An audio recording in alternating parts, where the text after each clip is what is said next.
Assalamualaikum warahmatullahi wabarakatuh. Selamat bertemu kembali di mata kuliah Kalkulus 1. Pada pertemuan hari ini kita akan membahas mengenai turunan fungsi eksponensial dan logaritma. Pembahasan kali ini saya tidak akan panjang lebar, kita akan membahas intinya saja. Dan memang untuk turunan fungsi eksponensial dan logaritma ini lebih banyak kita membahas kepada rumus-rumus dasar. Artinya Anda itu harus paham dulu rumus dasar, perbanyak latihan sampai Anda istilahnya itu hafal karena berlatih ya. Jadi Anda harus hafal turunan-turunan fungsi dasar untuk eksponensial dan logaritma. Baik. Mohon maaf gambarnya ada agak kabur, ini saya ketiknya di di Word kemudian saya capture. Mohon maaf agak kabur. Sebagai contoh saya ingin membahas apabila ada fungsi logaritma ya, yaitu a logaritma x, a log x. Nah, yang ditanyakan bagaimana sih turunannya atau f aksennya, f aksen x-nya bagaimana sih?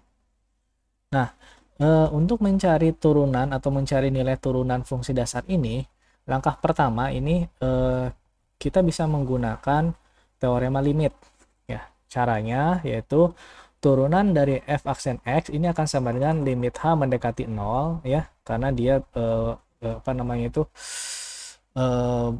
kenapa h mendekati 0? Karena perubahannya itu sangat kecil sekali sehingga dia masuk ke dalam diferensial atau turunan, yaitu fungsi h ditambah fungsi x ditambah dengan h itu pergeserannya, kemudian dikurangi dengan fx dibagi dengan h, sehingga akan menghasilkan nilai fx-nya kan a log x, maka kita masukkan saja fx-nya ke dalam fungsi di sini. Yang pertama fx plus h, yang kedua fx. Nah, kalau plus h berarti x-nya tinggal ditambah dengan h. Baik, sehingga menjadi limit h mendekati 0, a logaritma x-nya kan plus h ya, jadi x-nya diganti dengan x plus h dikurangi a logaritma x dibagi dengan h. Nah, dari sini kita langsung menggunakan teorema di dalam logaritma. Apabila ditemukan logaritma dua fungsi logaritma yang mana fungsinya itu adalah pengurangan, maka itu akan sama dengan ini, a log fungsi yang pertama dibagi dengan fungsi yang kedua. Jadi seperti ini ya, fungsi yang pertama dibagi fungsi yang kedua. Kalau pengurangan, kalau penjumlahan maka itu dikalikan. Berarti fungsi pertama dikalikan fungsi kedua. Nah, sedangkan di sini kan pengurangan. Nah, sehingga berdasarkan teorema logaritma bisa Anda baca kembali di buku-buku pelajaran ketika Anda SMA ya, kelas 12 itu sudah ada di sana. Yaitu a logaritma x plus h dibagi dengan x per h gitu ya. Nah, di sini ini ada x, kita bagi saja ya, x per x sama dengan 1 hasilnya ini, kemudian h per x sama dengan hasilnya ini, h per x gitu ya, sehingga persamaan di atas ini akan menjadi persamaan di bawah, yaitu limit h mendekati 0 a log 1 plus h per x dibagi dengan h gitu ya.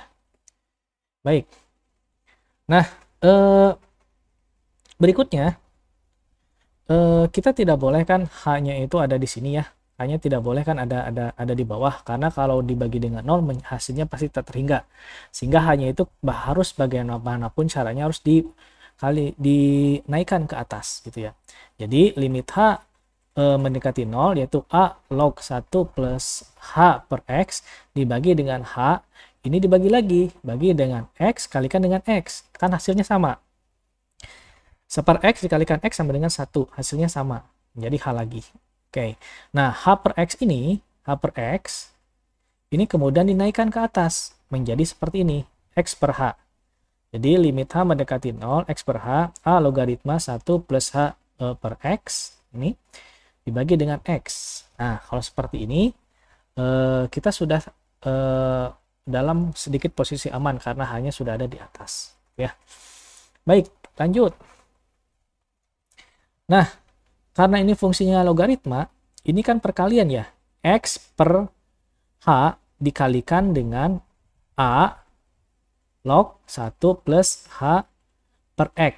Nah, karena ini perkalian, maka ini dari teorema logaritma gitu ya. Apabila ada A gitu ya, misalkan ini log X hanya di bawah, hanya di sejajar dengan log ya, bukan di atasnya. Nah, misalkan taruhlah misalkan ini 2 misalkan gitu ya. Taruhlah misalkan seperti itu. Ini akan sama dengan 2 log X pangkat apa? Pangkat A. Nah, ini dalam teorema logaritma seperti ini. Log X pangkat A. Jadi, sebenarnya ini sama dengan ini. Jadi, kalau kita tulis kembali, A-nya ini bisa diturunkan ke bawah menjadi nilainya ini. Gitu ya. Nah, sehingga seperti dengan ini, maka kita memperoleh. Maka kita peroleh sama dengan limit H mendekati 0, A log 1 plus H per X sama dengan X per H. Ya, ini naik menjadi kuadratnya, jadi superscript ya. Jadi pangkat dari fungsi di dalam logaritma. Gitu ya. Dibagi dengan X. Gitu ya. Jadi ini menjadi pangkat di dalam fungsi dalam logaritma. Nah, kalau seperti ini, maka limit H mendekati 0, ini akan sama dengan A log 1 plus H per X, pangkat X per H, dibagi dengan, nah kita lihat, ini sudah posisi aman tidak? Sudah posisi aman ya. X per 0 gitu ya, tak terhingga, ini bisa dalam posisi aman. Dibagi, maka kalau sudah dalam posisi aman, limitnya dikalikan ke sini, kemudian limit dikalikan ke sini, sehingga diperoleh persamaan ini. Ya.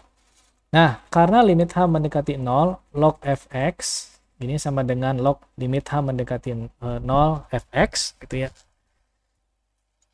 Oke, dan limit H mendekati 0, 1 per H per X, pangkat X per H, ini sama dengan eksponensial, ya.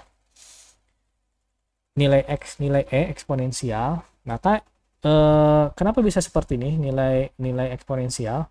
Oke.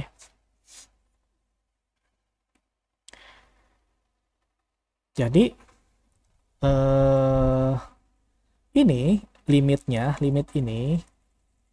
nilainya masuk. Nah, ini kan ada teoremanya dasarnya ya. Limit H mendekati 0 log fx, yaitu ini di atas. Kemudian sama dengan, berarti dia masuk log, jadi akan sama dengan A log limit H mendekati 0. Jadi ini ya. Nah, sedangkan nilai ini, limit H mendekati 0, 1 plus H dibagi dengan X, pangkat X per H, gitu ya. Ini nilainya akan sama dengan E. Ini sudah rumus dari sana. Jadi, nilainya sama dengan E, 2,7. Ya, nilai bilangan natural. Maka ini akan sama dengan A log E per X.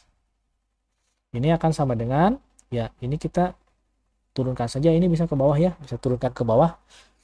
Jadi, seper E log A kalikan dengan X. Nah, jadi kalau kita tukar posisinya, E di posisi A dan A di posisi E, hasilnya akan menjadi seperti ini. Seper E log A. Gitu ya. Nah, karena E log A ini sama dengan ln A, ya. Jadi yang namanya logaritma natural, di atasnya itu, di sininya itu selalu bilangan natural, E. Ya, ln A maka sama dengan seper X ln A. Sehingga diperoleh turunan dari fungsi fx A log X ini akan sama dengan seper X ln A. Ya, seperti itu. Nah, dengan cara menggunakan limit ini, kita bisa mencari rumus-rumus dasar untuk fungsi-fungsi eksponensial dan logaritma. Ini hanya salah satu contoh saja yang saya paparkan. Untuk rumus-rumus dasar yang lain, silakan bisa Anda baca di literatur, ataupun di buku, ataupun di internet, ataupun di yang lainnya. Ya. Baik, ini adalah rumus-rumus dasarnya. Rumus-rumus dasarnya. Jadi seperti tadi ya, A log X ini akan sama dengan seper X ln A, gitu ya. Nah, kalau misalkan E pangkat X, turunannya apa? E pangkat X juga. Tapi kalau misalkan E pangkat AX, turunannya adalah A, E pangkat X. A pangkat X, turunannya A pangkat X ln A. Gitu ya. Kalau ln X, turunannya adalah seper X. Gitu. Ini rumus-rumus dasar untuk eksponensial dan logaritma. Jadi logaritma natural ini sebenarnya logaritma biasa, cuman nilainya ini adalah nilai di sininya ini adalah E kalau natural. Baik. Contoh misalkan kita memiliki soal dasar saja soalnya ya. Y sama dengan E pangkat X, maka turunannya adalah E pangkat X juga. Kemudian kalau Y sama dengan 2E pangkat X, maka turunannya ya seperti tadi ya. Ini kan ada 3, 3-nya dikebawahkan jadi 2 kali 3 sama dengan 6. Seperti ini ya, 3-nya kebawahkan jadi 2 kali 3 sama dengan 6. Lalu E pangkat 3X gitu ya. Kalau Y sama dengan ln X, turunannya seper X. Kalau A pangkat X, turunannya A pangkat X ln A. Ya. Jadi di sini ya, A pangkat X, A pangkat X ln A. Gitu. Kemudian kalau misalkan log A kalikan dengan X, maka ini sama dengan seper X ln A. Oh maaf, ini ada kesalahan ketik. Ini harusnya mohon nanti diperbaiki di catatan masing-masing. A-nya itu ada di sini. Jadi A log X. Nah, kalau Y sama dengan eksponensial 3 min X, maka ininya diturunkan. Ini diturunkan. 3 min X turunannya adalah min 1. Ini ya, min 1 kalikan E pangkat 3 min X sama dengan minus E 3 min X. Baik, demikian sedikit untuk penjelasan turunan fungsi logaritma dan eksponensial. Yang penting kita sudah paham rumus dasarnya. Nanti kalau misalkan rumus dasarnya sudah paham dan hafal, maka untuk menyelesaikan berbagai macam persoalan atau kasus-kasus soal mengenai fungsi eksponensial dan logaritma akan mudah dipahami dan akan mudah dikerjakan gitu, tanpa harus kita menggunakan teorema limit. Baik, terima kasih atas perhatiannya. Sampai jumpa minggu depan. Wassalamualaikum warahmatullahi wabarakatuh.